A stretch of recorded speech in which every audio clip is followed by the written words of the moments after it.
Notre Dame z każdej strony obstawiony policją. Nikomu nie pozwalają podejść bliżej. W sumie to się nie dziwię, ale trochę szkoda.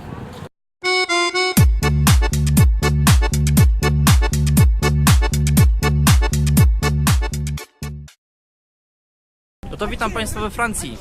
Jest to kraj, który co roku odwiedza największa liczba turystów. Co mnie trochę dziwi, bo ja bym się raczej spodziewał, że Włochy tutaj będą Francję przypiać, ale jednak nie. Francuzi nie są jakoś szczególnie wojowniczym narodem. Nie prowadzili w swojej historii jakiejś agresywnej ekspansji terytorialnej. W zasadzie można powiedzieć, że od czasu powstania państwa Franków do czasów dzisiejszych te granice Francji zbytnio się nie zmieniły. W sumie ciężko się dziwić, bo prawie wszystkie granice Francji są naturalne, no bo mamy morza, góry i tak dalej. Najmniej wyraźna jest granica z Niemcami, no i to właśnie z Niemcami Francuzi najwięcej się tłukli. Przodkami Francuzów są Galowie. Galowie to nie był jakiś tam jeden ściśle określony naród, to były po prostu wszystkie plemiona celtyckie, które zamieszkiwały tereny dzisiejszej Francji. Jak wiadomo, Galów podbił Juliusz Cezar, no i też jak wiadomo nie było to takie proste, bo Galowie się dość mocno opierali. Kurde, wyłączyłem kamerę, a zapomniałem jeszcze powiedzieć, że to miejsce, gdzie się teraz znajduję, to jest Place de la Concorde. To tutaj ścięto na gilotynie króla Ludwika XVI. Paryż, niby takie piękne miasto, nie? Takie romantyczne, stolica miłości. No nie, to miasto jest strasznie brudne i śmierdzi. Jak na przykład w murze jest jakiś kącik, to na bank jest tam nasikane. Ohydne miasto, nie podoba mi się. No to proszę Państwa, tak wygląda słynny plac Pigalle. Jak widać nic tutaj nie ma, oprócz tego, że tam sobie koczują bezdomni. Tam na tej ulicy jest parę klubów ze striptizem, ale takich dość obskurnych. No i tak jak widać, nie? Syf, brud i nic ciekawego, jak zresztą w całym Paryżu.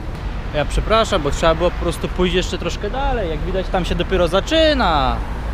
Niestety muszę przyznać, że cała ulica jest dość rozczarowująca, bo większość tutaj to są sex shopy i wypożyczalnie płyt DVD. W ogóle ktoś jeszcze w dobie internetu wypożycza pornosy na DVD? No, a generalnie całość kończy się najsłynniejszym kabaretem prawdopodobnie na świecie, czyli Moulin Rouge. Chciałbym Wam o kankanie Moulin Rouge opowiedzieć trochę więcej, ale niestety się nie przygotowałem, więc nie opowiem. Ja idę do środka, ale pewnie nie będę mógł nic nagrywać, więc... A jak będę mógł, to na pewno pokażę. No to już po bólu. Niestety nie nagrałem nic, bo ogarnęli to trochę lepiej niż w Argentynie i już na starcie zabrali mi cały sprzęt. I w sumie się nie dziwię, bo okazuje się, że Moulin Rouge jest zdecydowanie dla dorosłych. Przyznam szczerze, nie spodziewałem się. Piękna sprawa, polecam. Możemy uznać, że historia Francji zaczęła się w roku 732, kiedy Charles Martel, czyli Karol Młot, pokonał Saracenów, czyli muzułmanów, i na kanwie tego sukcesu zjednoczył plemiona frankijskie, rozpoczynając panowanie dynastii Karolingów. Jego państwo dość mocno się rozrosło i w roku 843 zostało podzielone na mniej więcej dzisiejszą Francję i Niemcy. W XVI wieku dochodziło do wielu potyczek pomiędzy katolikami a kalwinistami, określanymi tutaj mianem hugenotów. Paryżanie byli już zwyczajnie zmęczeni tymi ciągłymi buntami wzniecanymi przez protestantów. Natomiast król starał się być neutralny, starał się raczej łagodzić spory, ale trzeba przyznać, że na pewno zwolennikiem hugenotów nie był. Poważne problemy zaczęły się w momencie, gdy zorganizowano zamach na jednego z hugenockich kardynałów, o który niesłusznie oskarżono króla, więc w odwecie postanowiono króla zamordować. Protestanci ruszyli na Louvre, albo nie jestem teraz do końca pewny, czy ruszyli, ale na pewno mieli to w planach, z tym, że król wiedział o tym, co się ma wydarzyć, i żeby uniknąć kłopotliwej sytuacji, a przy okazji dać też nauczkę, król postanowił zamordować około 30 protestantów, którzy byli odpowiedzialni za zamach. Z tym, że niestety jego intencje zostały źle odczytane przez mieszkańców Paryża, którzy bardzo ochoczo ruszyli do mordowania protestantów, i ostatecznie w noc świętego Bartłomieja 1572 roku na ulicach Paryża zginęło kilka tysięcy osób. Coś chyba poszło nie tak, bo w męskim kiblu jest informacja, że podpaski należy wrzucać do kosza. Poskarżę się na jeszcze jedną rzecz, która mi się strasznie w Paryżu nie podoba. Pod każdą atrakcją turystyczną, tutaj pod wieżą Eiffla, pod Louvrem, pod każdą katedrą, dosłownie wszędzie jest pełno naciągaczy. Ludzi, którzy sprzedają jakieś pierdoły, jakieś tutaj koleś akurat piwa sprzedaje, to jeszcze nie jest pierdoła. Ale tak, to jakieś pierdoły są strasznie nachalni i jest ich po prostu masakrycznie dużo. Czuję się generalnie z tego powodu trochę jak w Maroku, bo do tej pory jak na razie to właśnie w Maroku było tak, że miałem serdecznie dość ludzi i tutaj też trochę tak mam. Widzicie tam tych murzynów za mną? Przed chwilą jeden z nich podszedł do takiej grupki, która mówiła ewidentnie po rosyjsku z tekstem dzień dobry! O Jezu, zrobił mi dzień naprawdę. Patrzcie, jak się na turystów czają. Tu wszystko, tu. Cała ulica za mną. I tu jeszcze jak się pójdzie w prawo i w lewo, wszędzie są i stoją.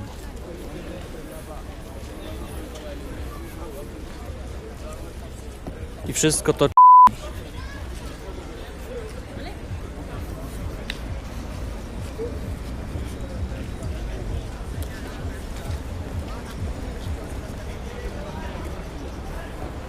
w ogóle mam wrażenie, że w całym Paryżu wszyscy uliczni sprzedawcy to są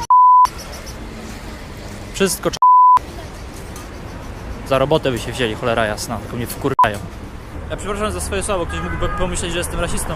Mi naprawdę nie przeszkadza to, czy ktoś jest, nie wiem, czy Żydem, homoseksualistą, mi to naprawdę nie przeszkadza. Ja po prostu wkurza, jak ktoś próbuje mi wcisnąć jakąś pierdołę, najlepiej za 20 albo 50 euro. Jak się mu powie, że nie chce, to on nie odpuści, tylko dalej będzie tak stał nad tobą, czy będzie próbował namówić. Czegoś takiego no po prostu nie cierpię, a tego w Paryżu jest bardzo dużo. Dobra, ja sobie troszkę ponarzekałem, teraz warto opowiedzieć, jakie są plusy Paryża. Oprócz niewątpliwie największej atrakcji, czyli Moulin Rouge, Paryż zaskakuje też cenami. Otóż okazuje się, że zarówno w kwestii zwiedzania, jak i w kwestii samego przeżycia, czyli jedzenia, Paryż jest dużo tańszy niż Londyn i też sporo tańszy od innych europejskich stolic, takich jak na przykład Bruksela, Amsterdam, Sztokholm, Wiedeń. Mniej więcej tak za 10-12 euro jestem w stanie się to już całkiem przyzwoicie najeść. Jest jeszcze jeden plus Paryża, który może nie każdy doceni, ale mogę sobie iść bez problemu z wyciągniętą kamerką i nikt nie zwraca na mnie szczególnej uwagi. Kurwa, nie wyszło.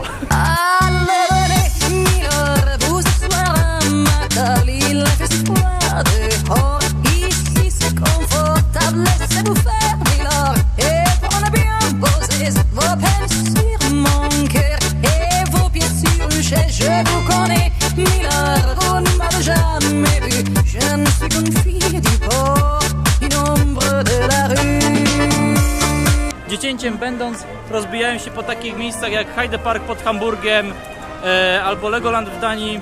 Niestety było tak, miałem tak mniej więcej 10-14 lat, więc na większość atrakcji mnie nie wpuszczono, bo byłem za mały albo wiekiem, albo wzrostem. Natomiast zawsze marzył mi się Disneyland. No i właśnie spełniam swoje dziecięce marzenia. Mam nadzieję, że jest już wystarczająco duży i dorosły, żeby mnie wszędzie wpuścili.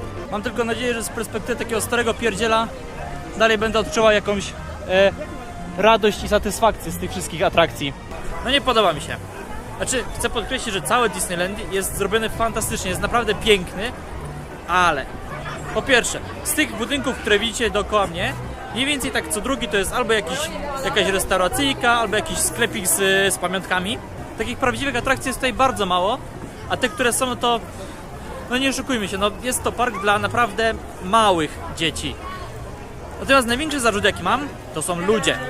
A mianowicie to, że jest ich tutaj naprawdę bardzo, bardzo dużo, co oznacza, że do każdej atrakcji, do nawet największej pierdoły jest kolejka i trzeba stać tak po 15, 20, 30 minut najczęściej. Pokażę wam, jak wygląda kolejka do jakiejś atrakcji, która w sumie nie jest jakoś szczególnie ciekawa, bo to nie jest żadna kolejka górska, tylko jakiś pałac królewny. O, proszę. Tam są wszędzie ludzie, tam. Tam są jakieś zawijasy, się zawraca i tu jeszcze ludzie stoją. Oczywiście do tych najfajniejszych atrakcji, czyli na przykład kolejek górskich, trzeba stać nawet 2 godziny do jednej. Jeszcze mega irytujące są fast passy, czyli jak ktoś zapłacił więcej, to ma taki bilet, który uprawnia go do wchodzenia wszędzie bez kolejki. Czyli ja generalnie rozumiem wolny rynek i te sprawy, ale jest to tak niesamowicie irytujące, że się w głowie nie mieści. No bo na przykład stoisz w jakiejś kolejce, powiedzmy 20 minut i twoja kolejka w ogóle się nie rusza, bo co chwilę przychodzi ktoś, kto ma fast passa i wpieprza się przed ciebie. No nic, no ja stąd chyba spadam. Zakładałem, że spędzę tutaj cały dzień, jestem na razie 4 godziny i w zasadzie nie mam tutaj nic do roboty. Wszystko to, co tam widzicie, to są sklepy i restauracje. Ja nie mam zamiaru spędzać całego dnia na siedzenie w restauracji, ani na staniu 2 godziny w jednej kolejce.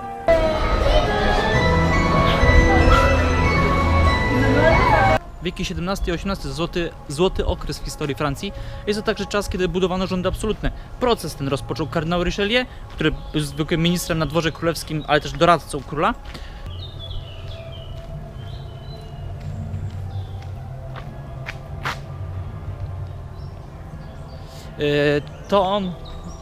to on ograniczył wpływ administracji, zwiększając jednocześnie władzę królewską, to on rozwiązał problem hugenotów, to on rozbudował armię, rozpoczął też także podbijanie kolonii. Niestety wszystkie te zmiany były bardzo kosztowne, więc żeby sfinansować pomysły kardynała Richelieu, zaczęto bardzo mocno podnosić podatki.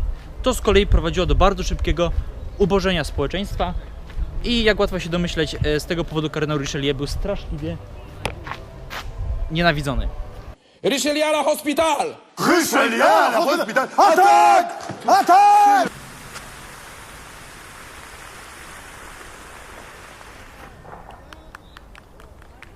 Z osiągnięć kardynała najbardziej korzystał król Ludwik XIV, który był prawdopodobnie najbogatszym Francuzem w historii. Król Słońce pławił się w luksusie, budował złote pałace i jako pierwszy władca dzierżył władzę absolutną. Wyjechałem z Paryża. Znałem, że to miasto jest nie dla mnie, nie podobało mi się, w ogóle mi się nie podobało. Natomiast teraz sobie znalazłem takie miejsce, taką ławeczkę, z takim ładnym widoczkiem. I tu mi jest tak dobrze, tak sobie siedzę i nie mogę się stąd ruszyć. W ogóle też Wersal mnie trochę rozczarował, w sensie na pewno zamek czy tam pałac robi wrażenie wielkością i rozmiarem, ale tak poza tym. Natomiast tutaj, ten cały właśnie park i właśnie ten zameczek jest piękny, piękny. Mógłbym tu mieszkać. Dobra, troszkę mi się porwała opowieść o absolutyzmie, więc teraz do niej wracam. Następca Ludwika XIV, Ludwik XV, był troszkę mniej wybitny. Utracił on wszystkie kolonie w Ameryce Północnej na rzecz Anglii, więc żeby zmazać tą plamę na swoim honorze, zaangażował się on w pomoc swoim byłym koloniom w walce o niepodległość. Oczywiście działania te były bardzo kosztowne, to oczywiście przekładało się na bardzo wysokie podatki. Dodatkowo Francję w latach 80. XVIII wieku nawiedziła potężna wgłodu, więc łatwo się domyślać, że niezadowolenie społeczeństwa było gigantyczne. Kolejny Ludwik, czyli Ludwik XVI, żeby ratować sytuację, zwołał stany generalne, czyli zebranie przedstawicieli szlachty, duchowieństwa, mieszczan i chłopów. Mieszczanie i chłopi domagali się sprawiedliwego liczenia głosów w trakcie stanów generalnych i ciężko się dziwić, ponieważ stanowili oni w społeczeństwie 27 milionów obywateli, to byli właśnie mieszczanie i chłopi, podczas gdy szlachta i duchowieństwo to było zaledwie 300 000. Król się oczywiście na to nie zgodził, więc Paryżanie wyszli na ulicę i między innymi burząc Bastylię rozpoczęli rewolucję. Dorobek rewolucji jest olbrzymi.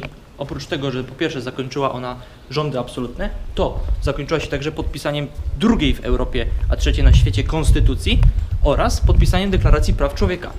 Ten dokument w prawie niezmienionej wersji jest respektowany do dzisiaj przez prawie wszystkie państwa świata. Wydarzenia we Francji bardzo mocno zaniepokoiły inne europejskie monarchie, które ochoczo ruszyły na pomoc monarchii francuskiej. Winę za ten stan rzeczy oczywiście zrzucono na króla, którego ścięto na gilotynie. Francja coraz bardziej pogrążała się w chaosie. Wtedy do władzy doszli Jakobini, na czele z oczywiście Maksymilianem Robespierrem. Uratowali oni rewolucję, ale ich rządy to były rządy straszliwego terroru. Ścinano dosłownie każdego wroga rewolucji. Ja chcę jeszcze raz podkreślić, że dorobek rewolucji był olbrzymi. Na całym świecie narody zaczęły powstawać przeciwko władzy absolutnej, likwidowano klasowy podział społeczeństwa, a prawa człowieka stały się powszechnie respektowane. C'est pas l'histoire d'un jour qui rime avec amour, plutôt un long séjour, mais pas un pour toujours. Je veux pas d'un pour la vie qui mène au paradis, moi j'ai le temps. Francuzi są chujowymi kierowcami. Do tematu wrócę za chwilę, na razie chciałem tylko po prostu pokazać kolesia, który jedzie przede mną i od jakichś 15 km mam włączony migacz. W tym porewolucyjnym chaosie doskonale odnalazł się młody generał o jakże generalskim imieniu Napoleon. Przejął on rządy, wprowadził nowe prawo określane jako kodeks Napoleona, który do dziś stanowi podstawę francuskiego prawa. Wprowadził on szereg reform, które sprawiły, że zyskał olbrzymie poparcie społeczne i już po 5 latach koronował się na cesarza. Szybkie i spektakularne sukcesy sprawiły, że uwierzył on, iż jest w stanie zbudować silne i potężne imperium. Cóż, nie wyszło. Wojny napoleońskie zrujnowały Francję. Straciła ona wszystkie swoje kolonie na rzecz Anglii. Powróciła także monarchia konstytucyjna. W latach 30. XIX wieku Francja podjęła próbę odbudowy potęgi kolonialnej, koncentrując się na Afryce Północnej. W tym też okresie po klęsce powstania listopadowego Francja przyjęła tysiące polskich uchodźców, na przykład Chopina czy Mickiewicza. Prawie cały XIX wiek to są ciągłe rewolucje. Takie bujanie się pomiędzy monarchią a republiką. Ostatnim królem był Ludwik Bonaparte, bratanek Napoleona. I nie jestem pewny, ale jego chyba na gilotynie nie ścieli. Upadek monarchii osłabił pozycję Francji, która gospodarczo została daleko w tyle za Anglią, Niemcami i USA. Jedynie Paryż obronił pozycję stolicy mody i kultury, choć moim zdaniem zasługuje na miano stolicy brudu i smrodu. Takich ziomków z kierunkowskazami widziałem więcej. Zresztą w ogóle różnych kwiatków tutaj sporo widziałem. Francuzów uważam za kiepskich kierowców. Oni się generalnie wszędzie wpychają, wymuszają. Na przykład jedna babka mi się wpieprzyła pod samochód z lewej strony, jeszcze coś się na mnie darła. Tym bardziej, że tam nie było żadnego znaku ustąp pierwszeństwa. Francuscy kierowcy są też bardzo chamscy. Jak na przykład jest jakieś zwężenie, to nie ma opcji, żeby cię wpuścili. Będą tak jechać, żebyś za nic w świecie się przed nich nie wepchnął. A w ogóle wczoraj mnie jeden koleś tak mnie wkurzał, bo jechał za mną dobre kilkadziesiąt kilometrów. Nie wyprzedzał, tylko cały czas za mną jechał i miał urojone w wełbie, że długie światła wyłącza się tylko w miastach. Tylko w miejscowościach generalnie. A jak już się z miejscowości jakieś wyjedzie, to już można napierdalać długimi ile wlezie.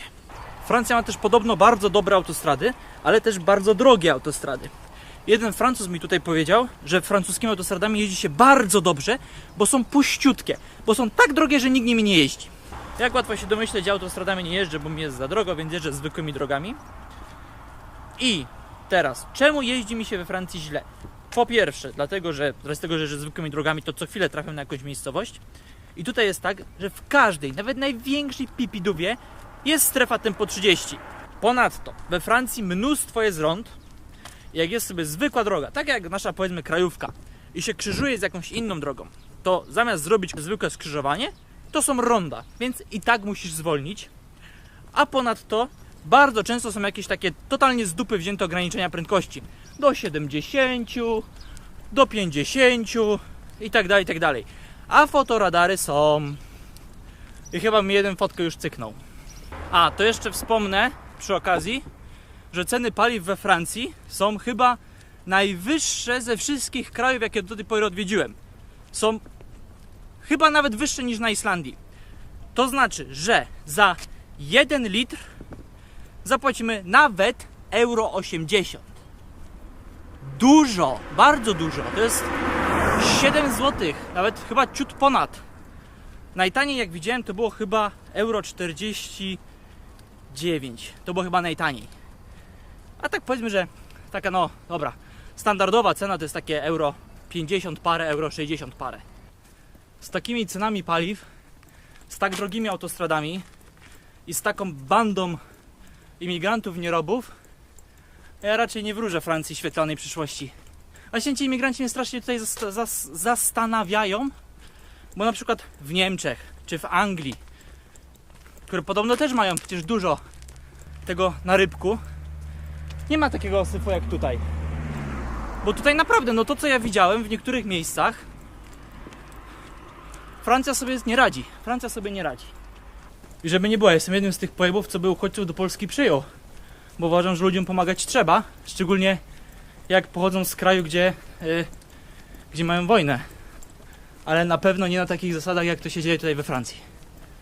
Bo naprawdę, tutaj jest syf. C'est juste un compromis, un peu comme l'eau de pluie qui devient l'océan. C'est pas l'enfer non plus, question d'habitude. Si c'est pas pour la vie, tant pis, alors dis oui. Możecie tego nie wiedzieć, ale życie youtubera nie jest takie proste. W Wielkiej Brytanii popsuł mi się mikrofon. Natomiast tutaj popsuła mi się ładowarka do aparatu, bo niektóre ujęcia staram się nagrywać aparatem, żeby było po prostu ładniejsze. To są takie drobiazgi, ale jak się wszystko ze sobą zbierze, to niestety zawsze jakieś koszty rodzi. Także życie youtubera nie jest takie proste. A chiński sprzęt okazuje się, że nie zawsze jest najlepszy. Jakby ktoś jeszcze nie ogarnął, to znajduje się w Lourdes.